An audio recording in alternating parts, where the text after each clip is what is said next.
Inkomplu bil-programm u se ngħaddu għal suġġett totalment differenti fejn se nitkellmu dwar is-sitt edizzjoni tal-Festival tal-Ktieb fuq il-Kampus mill-Kunsill Nazzjonali tal-Ktieb kif ukoll l-Għaqda tal-Malti fl-Università ta' Malta. U propju dwar dan tkun tista' tagħtina l-informazzjoni kollha Rachelle Deguara li hija Uffiċjal għar-Relazzjonijiet Pubbliċi tal-Għaqda tal-Malti. Kif inti, Rachelle? Għajintek aktar kmin illum? Iva, ħena iktar mis-soltu. Għadu t tiftakar fija, iżda. Jaf kemm ilkom għaddejjin tippreparaw għaliex mhix ċajta biex tipprepara festival bħal dan. Speċjalment jittella l-Università u ħajkun ibbażat fuq 3 ijiem, allura ovvjament il-preparamenti jieħdu fit-tul. X'inhu l-għan ewlieni ta' dan il-festival? Bażikament il-Festival Nazzjonali tal-Ktieb fuq il-Kampus huwa bħal Festival Nazzjonali tal-Ktieb imma kemm xejn iżgħar peress li jittella primarjament tal-istudenti huwa manifestazzjoni tal-arti u dak kollu li jġib miegħu il-ktieb primarjament il-letteratura, traduzzjoni, f'dan il-każ ħajkolna ritratti u kol antropoloġija, soċjoloġija, hija attività fuq 3 ijiem mal-istudenti u anka min mhux student l-Università fejn jista' jattendi u jitgħallem u jieħu gost.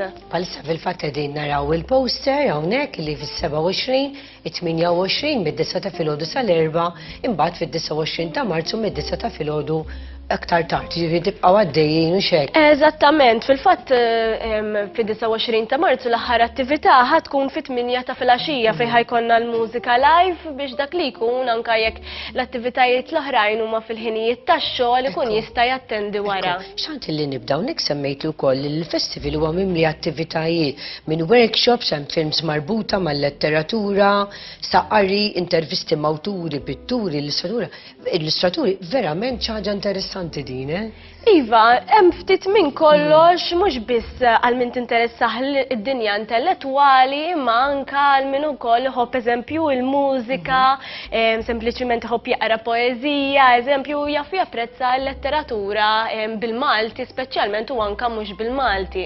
Ekku, hawnhekk hemm msemmin ukoll li ħajsiru diskussjonijiet dwar il-lingwa, dawriet ukoll igwidati mal-Biblioteka tal-Università u hemm ukoll ta' kollaborazzjonijiet ma' għaqdiet oħra li din hija xi ħaġa wkoll importanti. Eżatt, bla dubju barra li ħan inkludu suġġetti bħal antropoloġija, eżempju l-istorja biex eżempju wkoll nitkellmu dwar minn meta il-mara kisbet il-vot f'Malta, tkun diskussjoni interessanti ħafna anke wkoll dwar is-7 Ġunju, eżempju, ukoll ħajkollna intervisti ma' nies li ma' artisti barranin.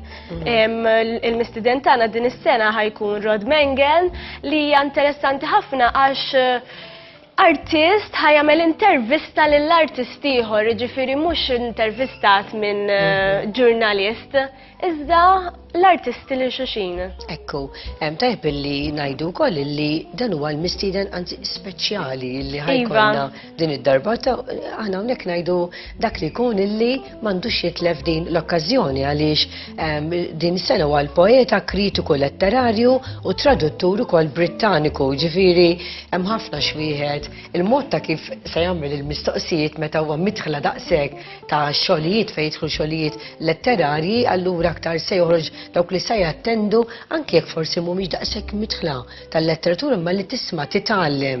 Inħeġġukom ħafna li tattendu attivitajiet bħal dawn għax ħafna drabi awtomaġi ngħidu imma mhux fejn tmur tant hawn attivitajiet jekk tfittxu online tibdew taraw kemm verament hawn attivitajiet u din hija waħda ħalli nsiru nħobbu aktar il-qari, napprezzaw aktar il-lingwa tagħna, il-letteratura, ġifieri tant għanijiet għalija dan il-festival tal-Ktieb illi hemm ħafna kontributuri u anke distributuri illi joffru jiġu hemmhekk preżenti bix-xogħlijiet tagħhom. Eżattament, Antonella, u tajjeb ngħidu li dan l-avveniment li konna insemmu ħajsir fil-5:30 ta' wara nofsinhar, ġifieri dak li jkun jekk ikun jaħdem fil-għodijiet xorta jista' jattendi peress li jibda fil-5:30 wara nofsinhar. Ekku, mela ħanibdew daqsxejn ġurnata. Mela l-4-27 ta' Marzu jkun parti mis-seminar dwar it-traduzzjoni tal-poeżija. Il-ħamis imbagħad 18 ta' Marzu jiddiskuti ktieb imsemmi tiegħu ma' grupp li qed nitkellmu dwar ovvjament il-mistieden speċjali. Imbagħad ħanidħlu fejn studenti jipparteċipaw fil-klabb tal-Kodba. Il-ġimgħa 29 ta' Marzu il-poeta Antoine Kansar jintervista dwar il-kitbiet tiegħu. Il-ġimgħa fil-għaxija wkoll il-professur Mengem se jkun il-mistieden speċjali waqt sezzjoni oħra ta' Park Ħieles organizzat minn Inizjamed. Ġifieri hemm programm sħiħ illi wieħed jista' isegwi.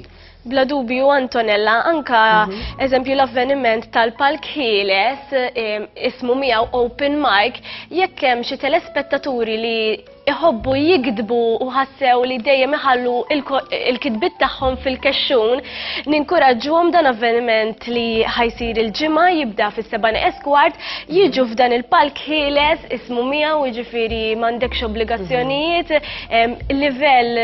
livell tikteb u tista' tippreżenta inti l-poeżiji tiegħek jew il-kitbit tiegħek jew mużika oriġinali. Jiġifieri hija inizjattiva tajba immens għan-nies li għandhom imħabba l-kitba iżda dejjem beżaw jesprimuha fil-pubbliku.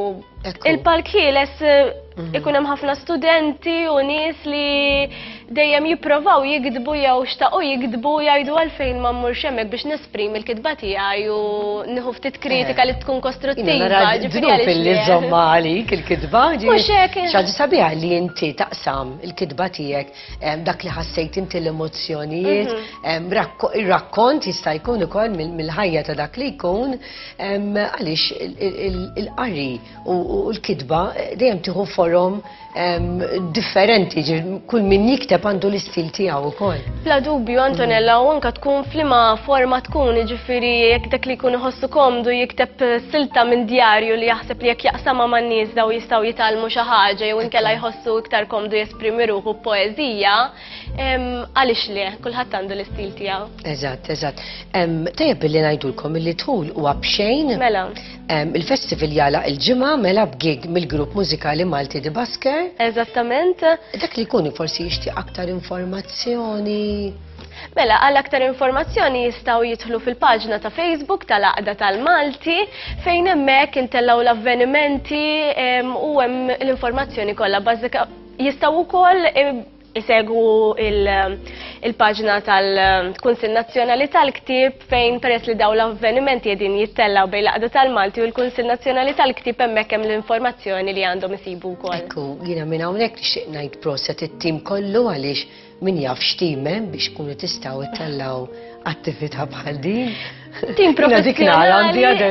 Hemm tim professjonali li l-Kunsill Nazzjonali tal-Ktieb huwa entità li jaħdem ħafna favur il-promozzjoni tal-ktieb u mbagħad l-Għaqda tal-Malti hija għaqda ta' studenti qegħdin 9 studenti li nirsistu min-naħa tagħna biex inkunu nistgħu intellaw dawn it-tip ta' avvenimenti. Mela ejja nerġgħu nsemmu ħanuru daqsxejn il-poster ħalli tkunu tistgħu forsi tieħdu in-notamenti tagħkom għaliex hija xi ħaġa importanti ħafna żgur issibu ħin biex waħda minn dawn il-ġan issibu ħin illi tmorru ma' tfal tagħkom ukoll. Ħanfakruhom daqsxejn fuq id-dati? Mela bażikament id-dati huma mis-27 sa u 28 ta' Marzu, l-erba' u l-ħamis, fejn il-ħinijiet huma mid-9 ta' filgħodu sa l-erba' ta' wara nofsinhar. U mbagħad il-ġimgħa 29 ta' Marzu għandkom mid-9 ta' filgħodu sa tard filgħaxija.